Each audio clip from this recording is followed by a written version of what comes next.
Good morning, students. It's me, Miss Sania, and today we are back with another lesson.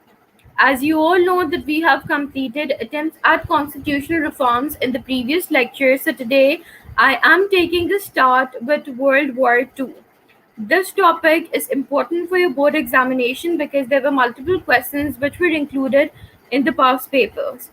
But before moving forward, hurry up, grab your notebook along with pencil and pen and start noting the important pointers. And yes, you're already familiar with the other guidelines. Now, starting with World War II, well, you can see I have added three pictures over here. Hitler was the main person who played a very important role in World War II because the war of World War II began with Hitler. And yes, you can see there is another picture over here, that is the picture of Pearl Harbor, on which it was attacked and then the war just started. So it is one of the elements which is given in this picture. And here you can see the Nazi government. Hitler is leading it and he is delivering a lecture to the Nazi government. Now, moving forward, SLO number 3.2.1 discuss the impact of the Second World War 1939 till 45 on the subcontinent and its connection to the Quit India movement 1942.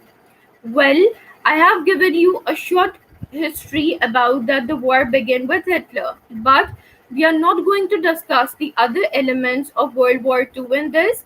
We will only focus on this SLO which says that we have to discuss the impact of Second World War on the subcontinent and on the Quit India movement. So before moving forward, let me just start with the timeline that when and how the story started. On September 1939, the World War II began, and then in October 1939, Congress ministries resigned.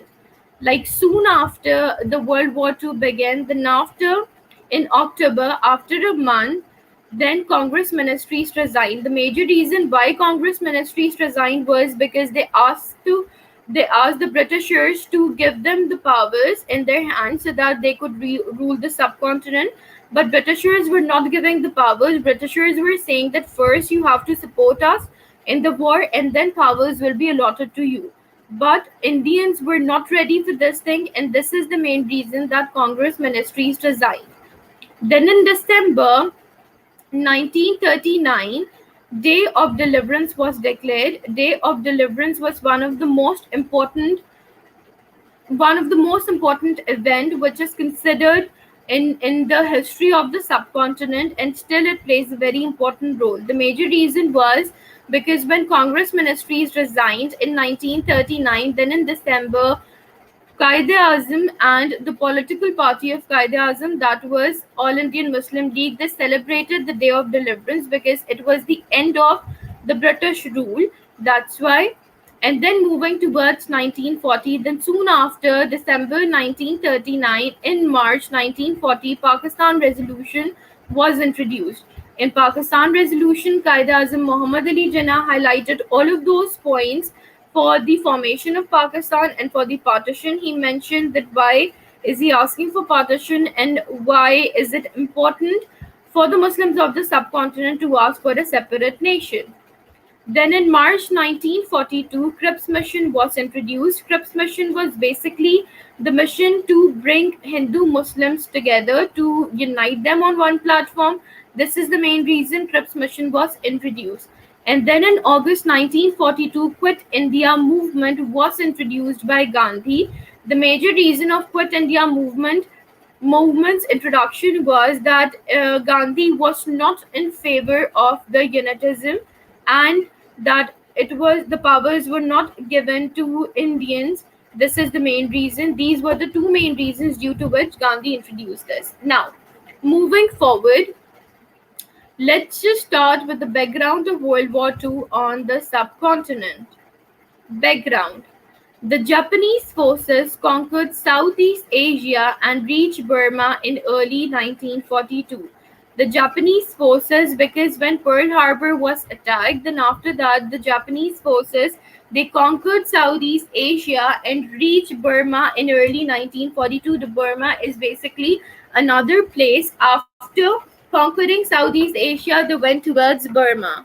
The British forces were defeated in the Rangoon and with large number of Indian army troops were captured. And then when Japanese forces were there into Southeast Asia and when they attacked over there, then automatically Britishers were defeated by the Japanese forces, and Indian troops who participated in the war, they were also captured and they were kept in prison by the Japanese forces. The threat of an invasion of Japanese troops to India was real because the troops were near the border of Assam. And the threat which Japanese troops have given to India, that was real. They attacked, they conquered because the troops were near to the border of Assam. When they were near to the border of Assam, then they has given this threat. Now, coming towards the impact of World War II. Basically, here the war is not started. You can say that these all are the background story. You can say that these all are the background story. Sorry, the war have started, it have completed and everything. But what was exactly the gist of it we have discussed over here.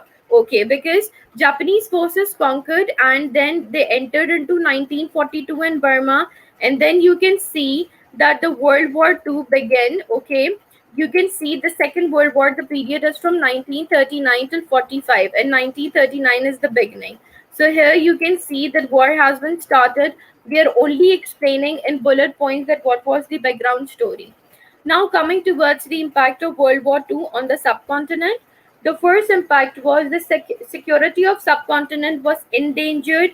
Why the security of subcontinent was endangered? Because British government were creating troubles. British government was saying that first you have to participate in the war, and you have to favor us in the war. You have to participate with the Britishers, then only we can grant you the powers, otherwise not. This is the main reason the security of the subcontinent was endangered.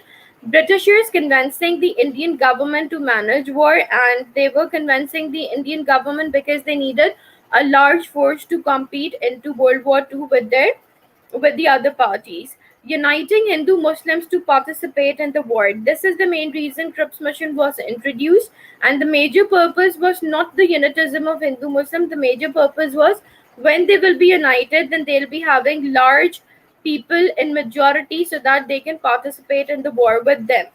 The promise to transfer the power after the war ends. Obviously, the transfer of power ended over there because they were not supporting, and they were not giving powers until and unless the war is over. And over there Hindus also thought another point was, which the it was thought by the Muslims and Hindus, that see, if they will fight in the war, nobody knows that when the war will end. Might be possible there would be an end of the people living in the subcontinent as well. This is the main reason that they were not participating in the war. Partition of movement 1940 allowed Muslims to have own state in Pakistan. So you can see the partition movement. It means that when Muslims stood up on roads and they started protesting, so this movement in 1940 was actually that movement which led it a very successful steps toward the formation of Pakistan.